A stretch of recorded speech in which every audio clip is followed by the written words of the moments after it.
Vamos a ir vamos a continuar con nuestros contenidos del curso. Entonces, vamos a tratar de avanzar.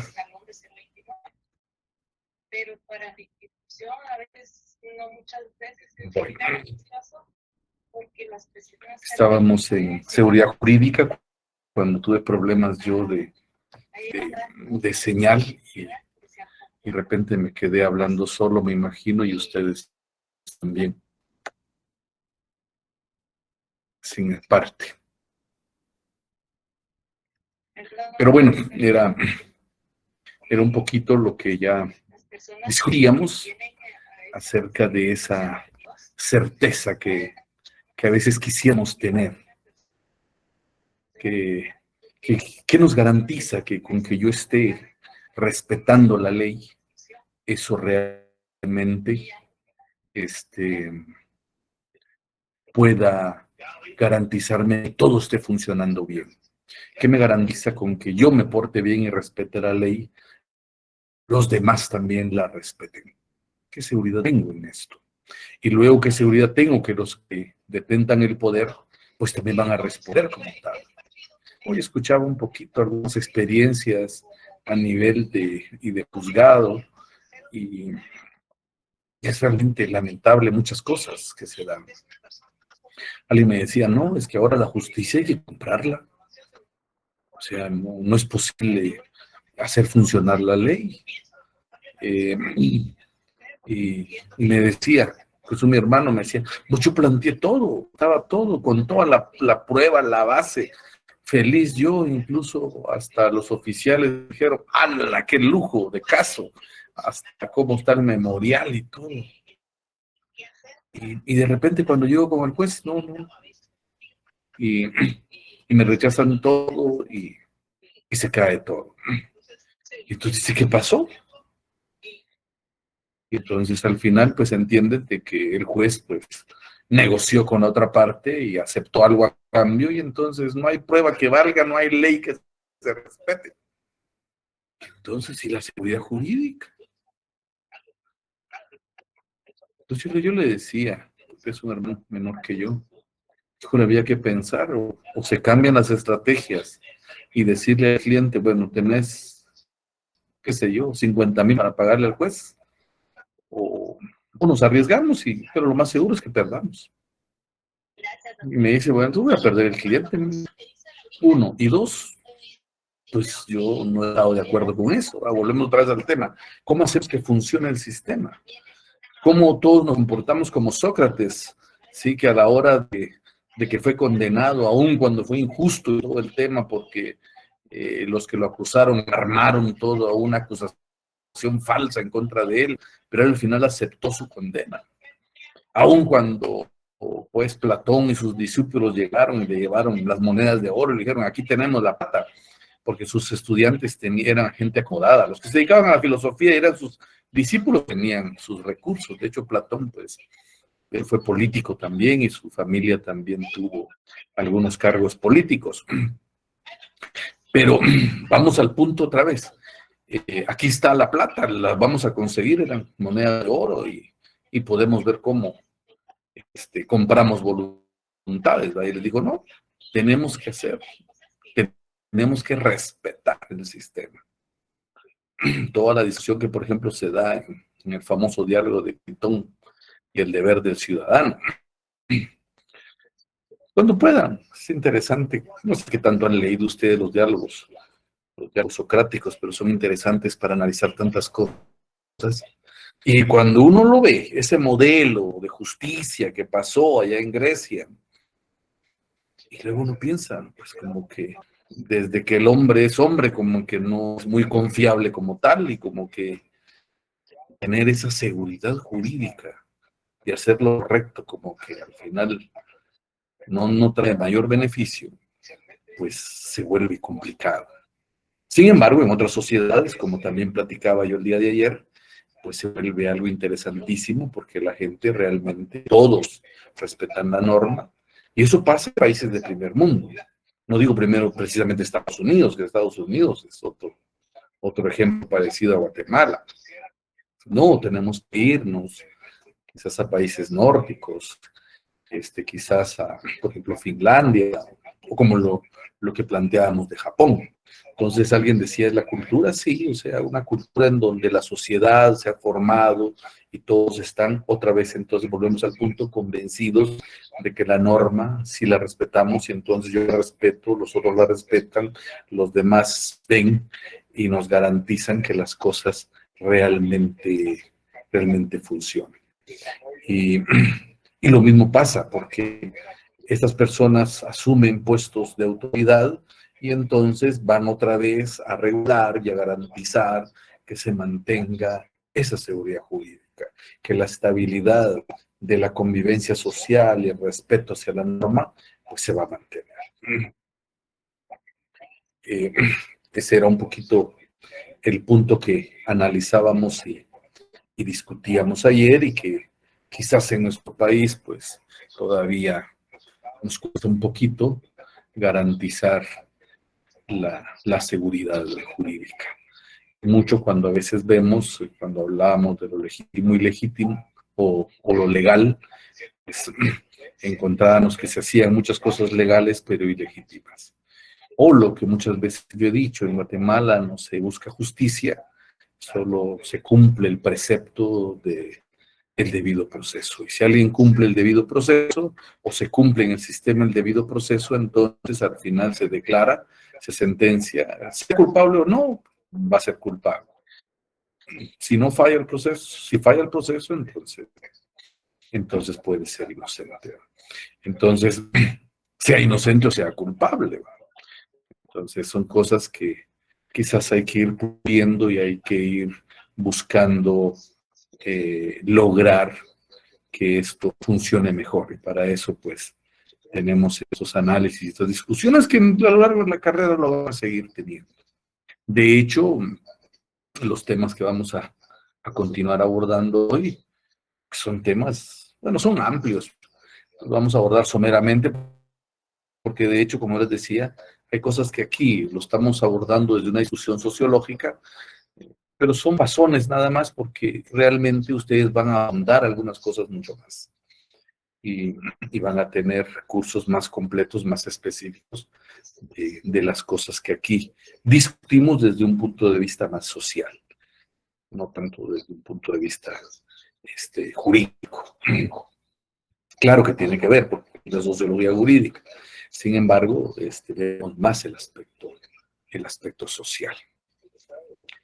Bueno, seguimos con la vida de derecho y vemos un poquito los orígenes, un poco de esto del derecho y nos vamos al derecho natural. Y vemos un poquito que en la filosofía antigua y medieval, ¿sí? El derecho natural pues es un conjunto de principios que no se contrapone a la visión sociológica del derecho. O sea, lo social, lo que el conglomerado, lo que la comunidad, lo que la organización pues está convencida, eso es a lo que responde el derecho. Entonces es un derecho natural, porque lo que todos ven como lo adecuado, lo ideal para la sociedad y para el funcionamiento de la sociedad, pues eso es lo que viene a respaldar el derecho. Entonces es un derecho natural. Y por eso decíamos en la pregunta anterior, se recuerdan al inicio, porque esto, el tema del, de hablar de la eficacia de la ley tenía que ver más con el derecho escrito que con el derecho consuetudinario. Y muy bien, muy puntualmente, pues señalaban el hecho de que, claro, cuando se basa en la costumbre y es una aceptación social, o sea, es más natural, pues no hay mayor discusión. Cuando es positivo y es escrito, pues de alguna manera, muchas veces impuesto, pues es más discutible esto. Luego, pues ya llegamos al siglo XVII y empiezan a aparecer estos movimientos intelectuales, pasa la Edad Media, empezamos como que a crecer, a llegar a una edad adulta, pasar a una edad moderna, y entonces empieza a marcarse en la historia todos estos movimientos intelectuales, aparecen los del iluminismo, que en las películas llaman los Illuminati, que buscaban mucho el tema científico, le imprimen una nueva orientación, eminentemente individualista, a las doctrinas y sistemas jurídicos.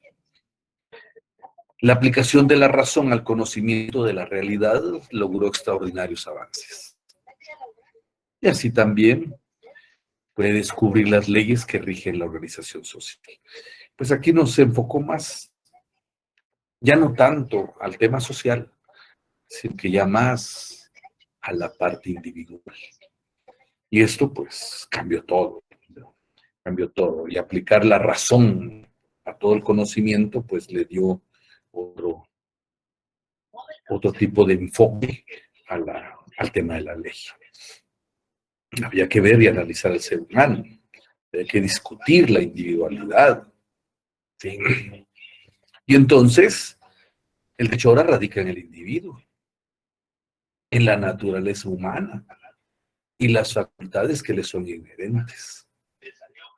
O sea que la norma no hace más que garantizar, reconocer y desarrollar los derechos individuales. Aquí si les hace bulla, pues me van a recordar un poco, no, creo que no han llevado derechos humanos, pues van a ver que el principio de los derechos humanos es un principio naturalista. Y viene de esto, en donde vemos al individuo y decimos, por ser un ser humano, pues tiene derechos y tiene facultades que le son propias. Y entonces hay que establecer la norma que permita garantizar esto. Reconocer y desarrollar esos derechos individuales. Entonces el derecho tiene su origen en los atributos de la persona, pero solo adquiere validez cuando es promulgado por el Estado, cuando esto se vuelve positivo.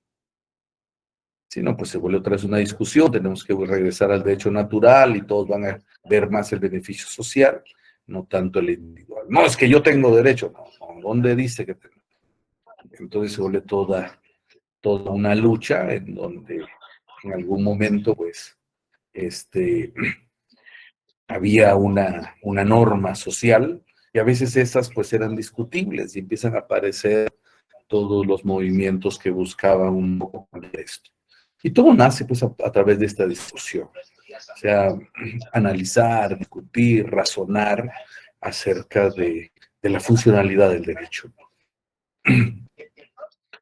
Y entonces pasamos de una parte natural y a una parte más racional, ¿sí? Y en donde el enfoque va a ser el ser humano, va a ser el individuo, y vamos entonces a hablar de los derechos. Ya vamos a entrar a otra época del ser humano.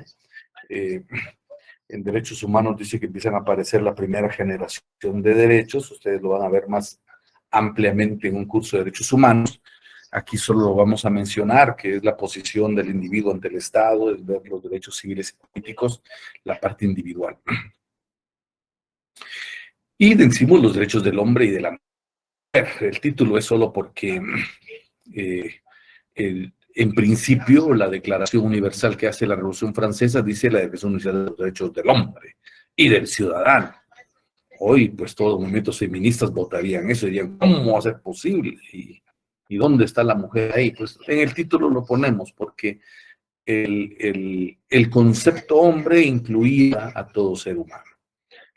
Y claro que no era fácil, porque aun cuando las mujeres encabezaban también movimientos en la Revolución Francesa, no fue fácil, porque ya la cultura, ya la sociedad las tenía pues de una forma relegadas en sus derechos y no era fácil. Entonces, quizás aquel movimiento no era hablar si había derechos del hombre y de la mujer, sino que era más que todo entre las mismas sociedades. Los derechos son inherentes a la naturaleza humana, en consecuencia extensivos a todo el género humano. ¿Y por qué? Porque habían clases altas, habían grupos que tenían un tipo de derecho y otros que tenían otro tipo de derecho, y eso pues a todas luces socialmente no era justo. Y entonces pues al final después de que ellos quitan la monarquía en Francia y le cortan la cabeza a toda la nobleza, pues hacen su Declaración Universal de los Derechos del Hombre y del ciudadano. Sí. Y todo esto, pues estos finales del siglo XVIII, se perfecciona hasta el siglo XX. Esto es reciente, en 1948, cuando la ONU ya realiza la Declaración Universal de los Derechos Humanos. Tuvo que pasar mucho tiempo de luchas y todo hasta lograr entonces esta declaración. Que no es fácil, ¿sí? Este tema de los derechos humanos es una cuestión de mucha discusión. El derecho romano está caracterizado por su racionalidad y sin su individualismo. Dirán, es la expresión jurídica de la razón. Y tan empata muy bien con todo lo que venimos hablando que sirve de inspiración del Código de Napoleón y es un modelo en el tema de derecho civil.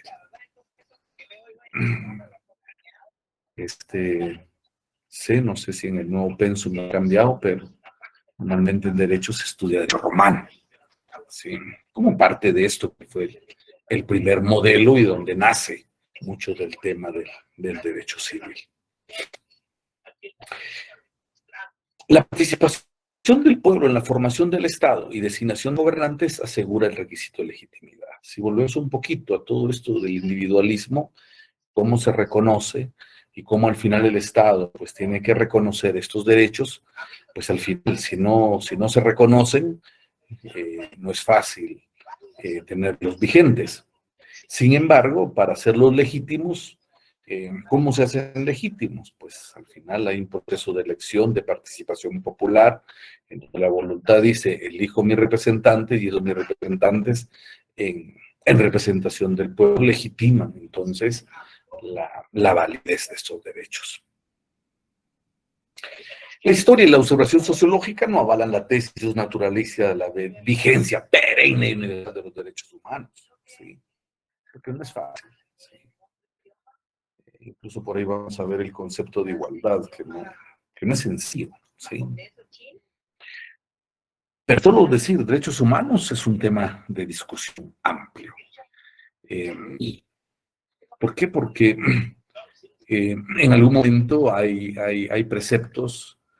Si nosotros nos vamos, digamos, al derecho a la vida, es un tema de discusión hoy muy fuerte. Muy fuerte en diferentes ámbitos. Está el ámbito del derecho al aborto, está el ámbito del tema de la pena de muerte, que en su momento Guatemala ratificó el Pacto de San José, donde se comprometió como Estado a respetar la vida y ya no,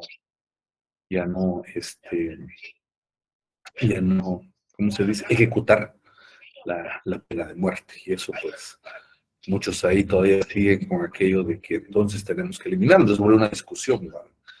¿Cómo es que nos llenamos de mucha gente delincuente que no tiene ninguna conciencia ni sentido por la humanidad y cómo permitimos que tenga derechos, que luego tenga que respetar la vida si él mata gente y no respeta la vida? Son motivos de discusión. Pero bueno, es parte de esta declaración en donde pues todos tienen derecho, todos son seres humanos. Y lo difícil a veces en ese sentido. Me recuerdo un caso de hace muchos años, alguien estaba elaborando su tesis sobre estas cosas, en el tema de la pena de muerte. Y recuerdo que el que estaba condenado era una persona Erchi, allá en mi pueblo, allá en Alta Verapaz. Y su pecado fue que él roció de gasolina a una persona y le prendió fuego. El punto es que le pusieron eh, su defensa pública, pero el defensor diría, con él puedo. Cuando llega el intérprete, pues él acepta todo. Sí, yo lo hice, sí, yo le eché la gasolina, sí, yo compré la gasolina. Yo le eché fuego. ¿Pero por qué? Ahí viene un poquito el punto. Y entonces él decía, pero es que mi hija tenía solo 9 años y yo lo encontré debajo de los cafetales a él abusando de ella. El problema es que para abusar de ella, primero la golpeó salvajemente y después que el cabal le encontró con otras personas, precisamente en el acto, detuvieron a la persona. Pero por los golpes y todo, pues la niña murió. Y él decía, yo como papá, pónganse en mi lugar. Y si volvería a repetir la misma experiencia, dice, yo lo volvería a hacer. Le volvería a echar gasolina y le volvería a prender fuego. Y uno dice, bueno, ¿cómo entendemos esto? Y luego aparece el Estado y dice, no, no, no, pues por muy delincuente y muy asesino que fuera el otro, pero usted tenía que respetar la vida, entonces ahora usted va a sufrir la pena de muerte. Y él decía, estoy cansado porque lleva su proceso, llevaba mucho tiempo y no había modo que se definiera si al final lo iban a ejecutar o no. Y por eso fue hace muchos años. Y él decía, no, ya me cansé, que me maten de una vez. Yo ya estoy, ya acepté. No hay ningún problema y reconozco que lo hice y lo hice. No veo que, no lo veo malo, dices, otra vez los conceptos de la moralidad, la justicia, que son complicados y pueden ser relativos, pero al final, ¿cómo quedan estos temas de los derechos? Escucho algún comentario.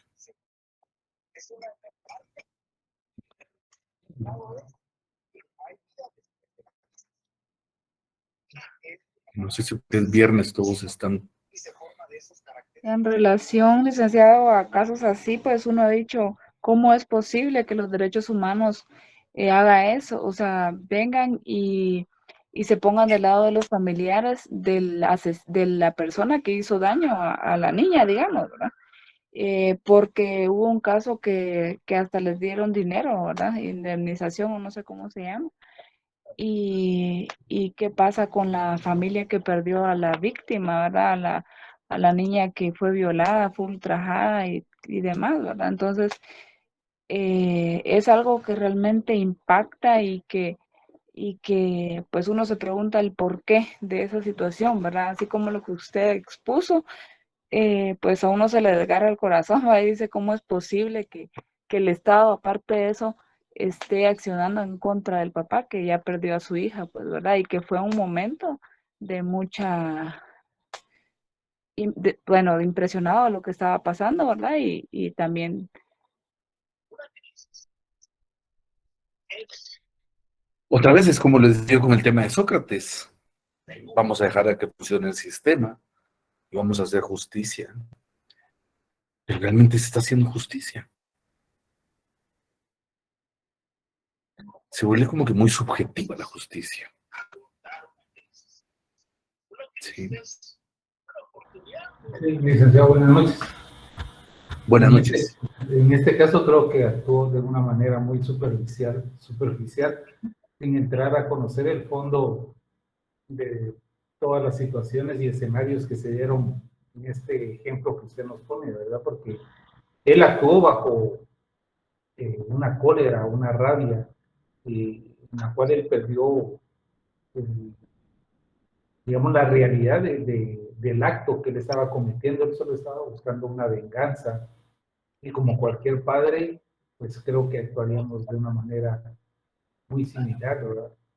Porque en ese momento perdemos el raciocinio y entramos a actuar de una manera eh, colérica. Y entonces uno se pone a pensar que en lo que estamos estudiando, que un juez para estar en determinado, en ese puesto, tiene que evaluar muchos aspectos, y no solo el derecho, sino la psicología, y ver todo el aspecto social, geográfico de donde ocurren los delitos, y no solo irse por la más fácil, ¿verdad? Él es culpable y condenémoslo, como sucedió en este caso. Gracias. No, gracias a usted. Al final decía el debido proceso. al final el tema de estos puntos, de estos derechos del ser humano, el derecho a la vida, y se violenta el derecho a la vida, y luego está la discusión del Estado si tenía que condenarlo o no a pena de muerte. Hay otros casos donde la pena de muerte podría ser válida, diría alguien. Si por ejemplo a él lo hubieran detenido por haber hecho lo que hizo, pues solo diría que le den pena de muerte. Y si al final no le dan pena de muerte, porque igual hay que respetar el pacto de San José. Es complicado, o sea, uno no puede ponerse, y otra vez volvemos a la discusión de la moralidad, un poco de... si ustedes ven las clases de Michael Sandel, él habla mucho de la moral subjetiva y la moral objetiva. Fue un ensayo que se hizo de 19 clases, creo, para llevar las clases de él, de la Universidad de Harvard, nada más y nada menos, al público. Y realmente mucha gente pues ha visto las clases. Pero en oportunidad, véanlo. Hay muchas temáticas ahí que son interesantes. ¿Por qué aparecen estas discusiones? ¿Sí? Y entonces la cosa se pone más complicada. Entonces uno como que solo ve a veces, y hoy, incluso las películas, justifican un poco y hasta van a defender un poco a la gente que hace una cosa de estas. Y eso, pero eso, al final eso pasa en el cine, ¿no? Porque en la realidad realmente no se da. Y entonces al final volvemos al imperativo categórico, como mencionaba, al tema de Manuel Kant, ¿sí? Al tema de la moralidad ideal, subjetiva. Hay algo que me dice que esto no lo debo hacer y no lo hago. Pase lo que pase. Sí. Es que mataron a su hija, es que la violaron, sí, pero yo no puedo quitar la vida. No puedo, no puedo, no puedo. Digo, no es fácil, porque las cosas de principios morales hoy por hoy no son sencillos, ¿sí? Pero es parte del reto quizás de irlos viendo. Y que a veces pueden ser discutibles. Sin embargo, cuando nos vamos a la parte de la moralidad, pues es otro tema. Y dentro de esto, pues es que aparecen estos derechos, pero en un momento igual se abusó mucho en el tema del ser humano. Claro que esto, después de las guerras y de todas muchas cosas que se han dado, que no han cambiado mucho, aun cuando ahora hay un derecho internacional humanitario, se habla del derecho a la guerra, incluso ahora hasta esa creación de poner las condiciones de la guerra, ¿va? Cuando la guerra puede ser válida, cuando no, y cuáles deben ser las reglas de la guerra.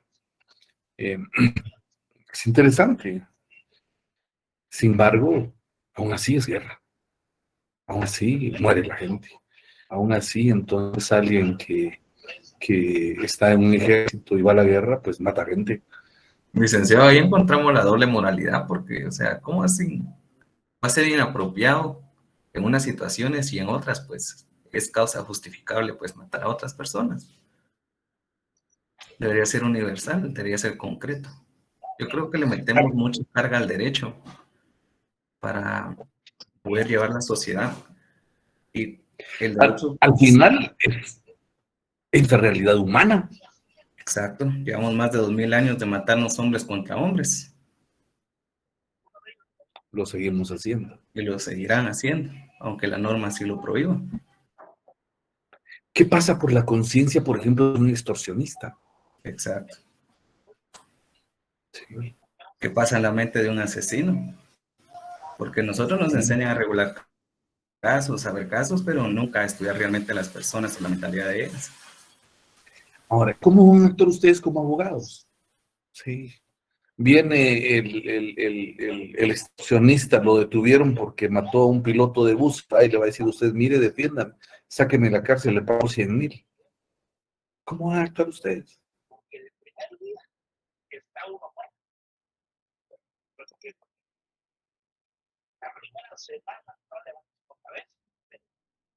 O quizás ellos van a aceptar solo la defensa pública. Pero no lo creo, a veces tienen dinero. Depende si uno acepta esos casos, licenciado, porque uno no está obligado a atenderlos si uno no quiere, ¿verdad?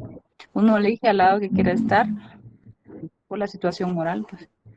Lick, disculpe, también habría que ver, porque como es un tema penal, ¿verdad? Más adelante, pues nosotros decidiremos a qué rama del derecho nos vamos a especializar, ¿verdad? Porque ese sería un tema penal. O sea, yo ahorita le contesto, sinceramente, yo he pensado que yo no quisiera ser penalista.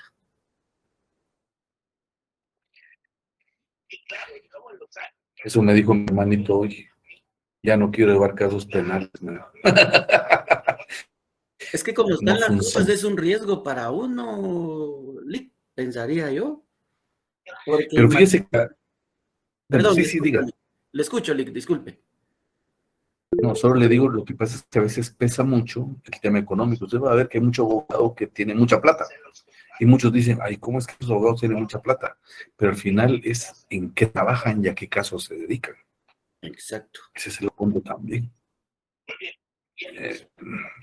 Es un mundo no sencillo.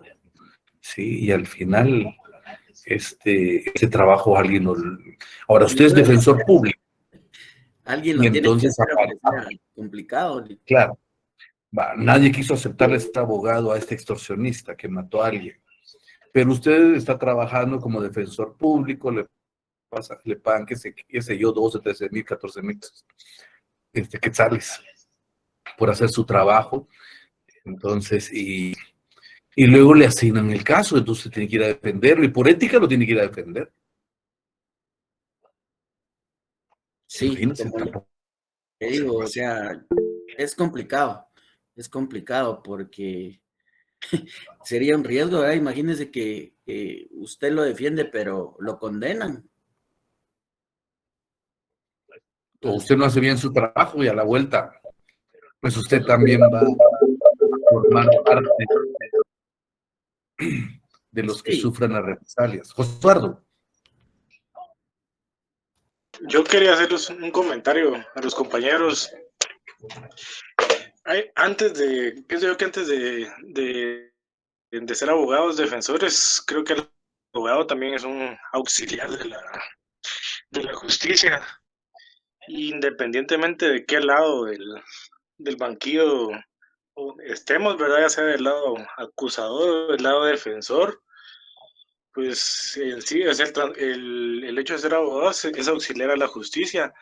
Yo pienso que se puede defender al extorsionista, ¿cómo no? Si él tiene derecho a una defensa legítima, pero también serle consciente desde el principio al extorsionista y decirle, mire, tal vez no lo pueda yo sobreseer del delito, pero sí le puedo apoyar con que su pena sea la menor, sea la menor en la posibilidad que exista, ¿verdad?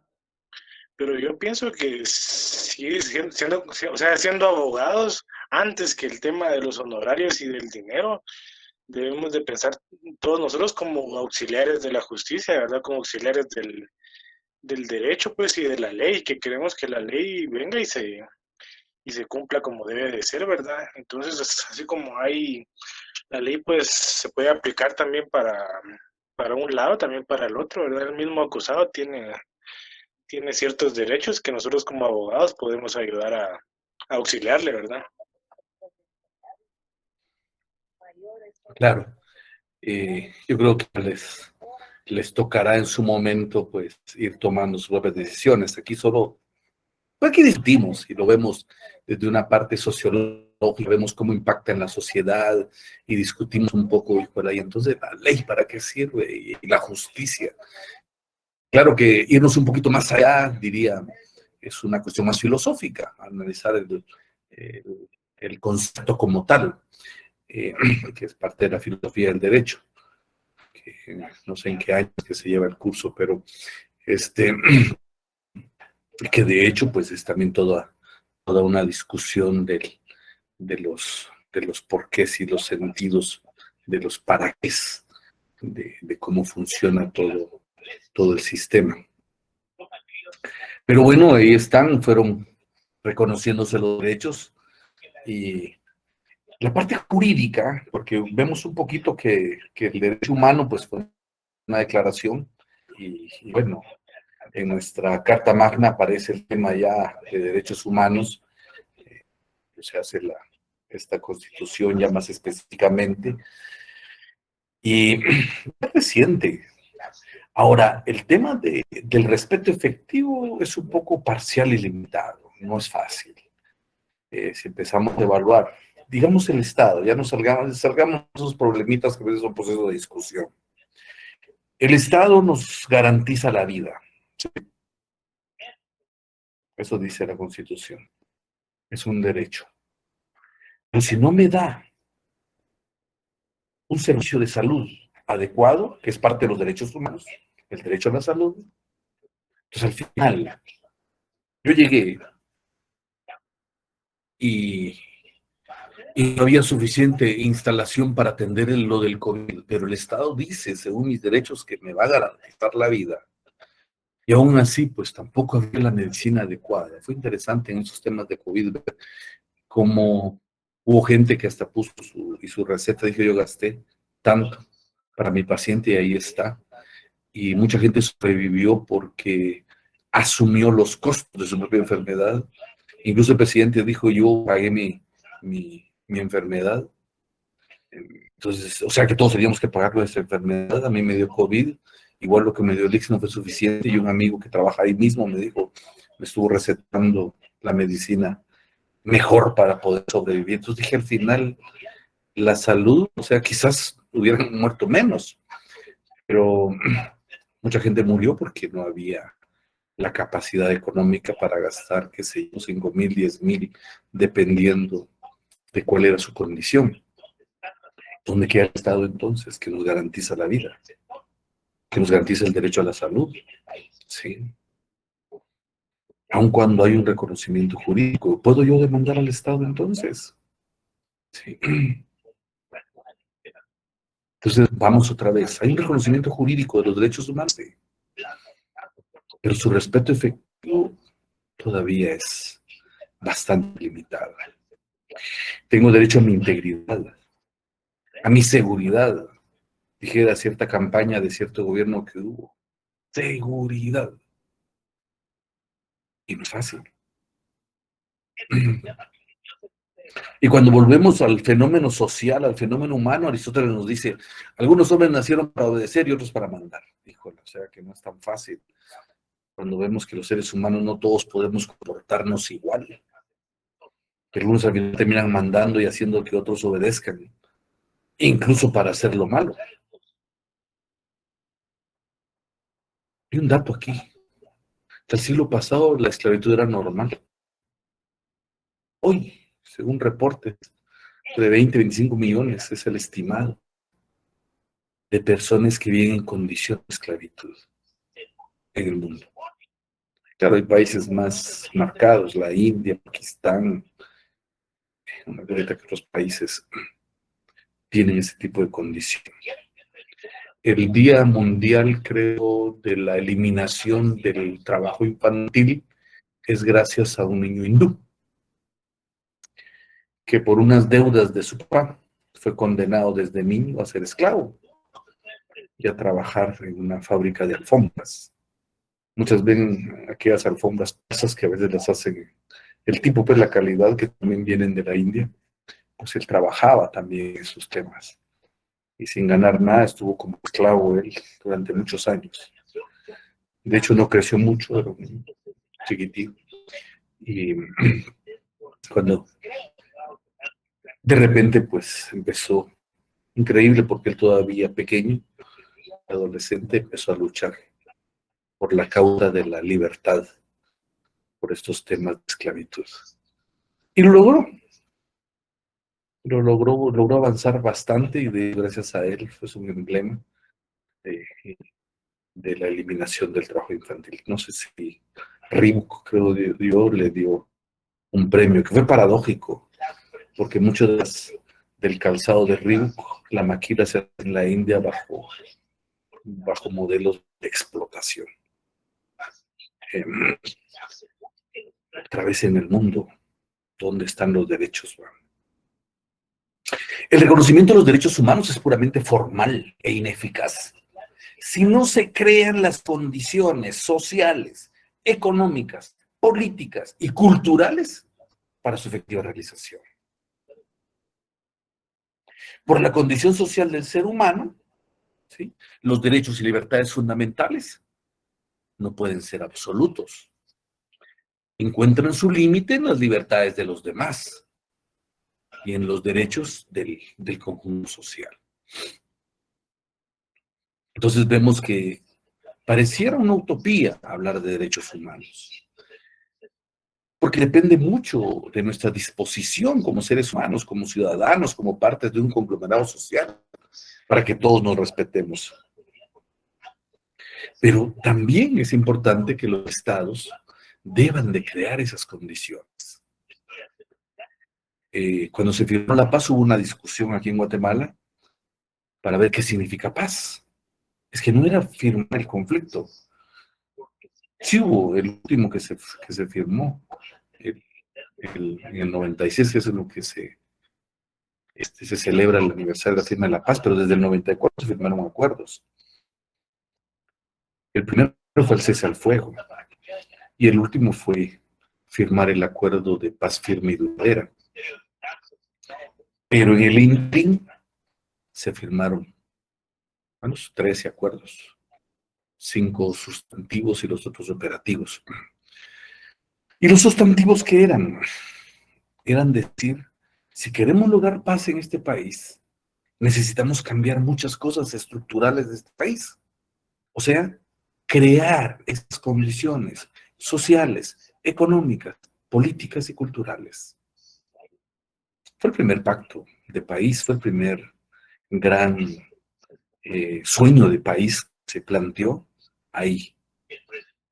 No perfecto, claro, pero no tuvo participación toda la población para diseñarlo, pero ya era un inicio para poder plantear algo, para construir ese país que nosotros necesitamos para realmente vivir en paz. Ahora, 96, 2016, 20 años, ya 25, 26 años vamos a cumplir de esa firma. ¿Cuánto hemos avanzado? ¿Realmente se han podido crear en nuestro país esas condiciones? Hemos avanzado en algo. Tampoco podemos decir que nos quedamos tan como estábamos antes. De hecho, se crearon tantas instituciones de protección que son importantes. Sí, las instituciones de derechos se crearon. Sí, así como hay una Procuraduría de los Derechos Humanos, también están el tema de la Defensoría de la Mujer Indígena, también están espacios como los temas para pueblos indígenas muy específicos, toda la institucionalidad que se creó a partir de los acuerdos de paz, y algunas que han ido desapareciendo, que poco a poco las han ido absorbiendo de otra manera. Estaba la CEPAS, estuvo FONAPAS, estuvo el FIS y otras organizaciones que se suponen que iban a hacer inversión social para construirlas, y fueron desapareciendo, y hoy tenemos hasta un ministerio que ha aglutinado cosas. Hasta dónde está creando las condiciones para cambiar la situación de país, puede ser discutible, y puede haber también ahí otras situaciones en donde podamos decir que solo ha servido para generar quizás más corrupción. Y lo otro está en que al final, pues realmente sentimos que vivimos en paz, realmente tenemos las condiciones de país que esperamos y que soñamos. Habían cosas planteadas. Por ejemplo, la institucionalidad por lo menos está funcionando. Tal vez ya hay bueno, pero esto fue antes, creo. ¿Qué año fue que se crea el Ministerio Público, que se crea la Procuraduría General de la Nación? Toda una institucionalidad que de alguna manera, pues se supone, le da balance a este Estado. Sin embargo, todavía no se logra consolidar. Y depende de nosotros al final, como ciudadanos, como parte de de este Estado algún día hacerlo que esto sea eficaz. Porque al final, sí es cierto, somos seres humanos, todos tenemos derecho a tener plena vigencia los derechos humanos. Pero eso va a implicar entonces que tengamos trabajo digno, que tengamos salud, que tengamos participación política, verdadera democracia, ¿sí? Que tengamos una educación de calidad que nos permita ser competitivos en este mundo. Y aparte que el mundo ha cambiado y ha evolucionado a pasos agigantados. Incluso el mismo derecho se ha ido transformando. Hoy hay que ir viendo que las cosas también nos tienen que ir adaptando a esas nuevas condiciones de vida. Y entonces, todo, su conjunto debe ser integral para garantizar entonces que nuestra condición de ser humano sea realmente dignificada. Pero vamos en camino, tal vez a paso lento, o tal vez hemos retrocedido un poco. Pero ahí está, es parte de las discusiones, pero es algo que no es fácil lograr. Esperemos lograrlo. El otro tema es la igualdad ante la ley. Difícil, ¿sí? Dice la Declaración Universal de los Derechos Humanos: todos los seres humanos nacen libres e iguales en dignidad y derechos. Esto de la igualdad ha generado, otra vez, un montón de temas de discusión. Quizás en algunos casos, porque aun cuando hay Declaración Universal de Derechos Humanos, ¿sí?, han habido declaraciones de derechos específicos. Ustedes van a ver que tenemos una primera generación de derechos, una segunda generación con los derechos sociales, económicos y culturales, pero luego vamos a una tercera generación que van apareciendo los derechos más de los grupos específicos. ¿Y esto por qué? Porque entonces, aun cuando hay declaraciones específicas, viene la parte en donde al final, por ejemplo, las mujeres siguen siendo tratadas diferentes. ¿Sí? Y no ha sido fácil. Y no es fácil para una mujer salir adelante. ¿Sí? Tiene mayores dificultades. Por ahí había un informe en el tema mujer que sufre triple discriminación, porque sufre discriminación por ser mujer, luego por ser pobre. Y a veces hay mujeres que sufren triple porque no son pobres, sino que son indígenas. Esto es algo que tiene que ver con que entonces hay diferencias, en que no somos exactamente iguales. Hay un principio de complementariedad que debe existir en las parejas, por ejemplo. Debe existir, no dependencia, por ejemplo, sino debe existir una interdependencia, un esfuerzo sinérgico de dos personas que salen adelante y que construyen juntos una felicidad. Y no es fácil. Y entonces, a veces, mucha de la carga la lleva, por ejemplo, la mujer. ¿Sí? Para el hombre, en un mundo machista, es mucho más fácil muchas cosas. Incluso hasta ser infiel. Y es justificable porque es hombre. Y si la mujer lo hace, no. Entonces es tratada de otra manera y es marcada de otra manera. ¿Por qué? Porque no tiene el mismo derecho. Pero claro, también, digamos, por sus posibilidades y condiciones, es diferente. Es mujer, no es hombre. Y luego lo vemos también en el tema de los pueblos, ¿sí? Porque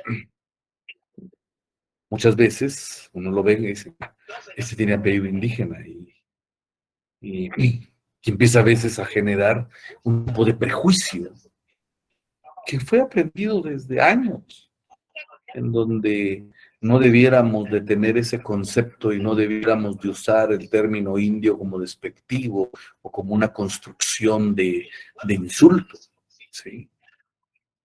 Ver a las personas, ver al otro, ver al otro diferente de otra manera, es una lucha que hoy se ve, ¿sí?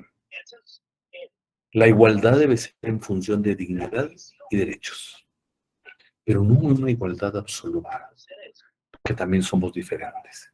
Y de nuestras diferencias hay grandes riquezas. Yo tengo mi idioma, quiero que también sea fomentado, quiero que también sea desarrollado. Lamentablemente mis hijos ya no hablan mi idioma, pero ha sido parte de esta necesidad social de adaptación y de vida en donde pues al final no es fácil continuar. Y muchos idiomas cada vez hay menos hablantes y ya estaban desapareciendo por esto. Entonces, hay muchas cosas en esto, en el tema de la igualdad, que no es fácil. Y hoy hasta hay más temas. Están los temas de género, que se han abierto a muchas discusiones y que de hecho tampoco son sencillos. ¿Algún comentario? Profe, yo veo que en este caso aquí en Guatemala veo que muchas empresas evitan impuestos y también cómo se han privatizado varios sectores. Toda la razón. ¿Sí? Hay una diferenciación del estado de trato, así como pasa con la justicia que les digo. Si usted tiene la plata, lo van a tratar diferente. No hay igualdad. No debería ser. Y el mismo Estado protege a los grandes. Tampoco debería ser. Cualquiera debería tener la misma posibilidad de ser empresario y ser millonario. ¿Dónde quedó el libre mercado? No existe. Queremos pensar en un capitalismo que no existe, en donde todo se maneja a nivel de favores, a nivel de quién se beneficia y quién gana los mercados, a pulso, casi que de compra de voluntades. Y eso no debiera ser así.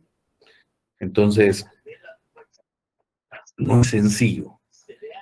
Y al final también van a darse cuenta, ¿sí? Incluso hasta en los bancos, ¿sí? Mientras menos trabajo sea, mientras más pobre sea, el acceso a crédito va a ser más caro y más complicado. Y aquel que tiene posibilidades, porque tiene grandes activos y todo, le van a dar más facilidad y menos costo para el acceso a crédito. Y entonces no hay justicia social. Pero esa es la realidad otra vez, donde la igualdad no es fácil traducirla. Y que en algún momento debiera de ser.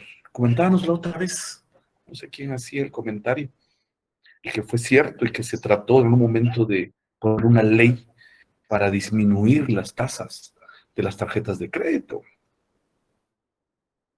Porque son ¿qué? Porcentajes de usura. Sin embargo, al final la Corte de Constitucionalidad dictaminó, no se podía.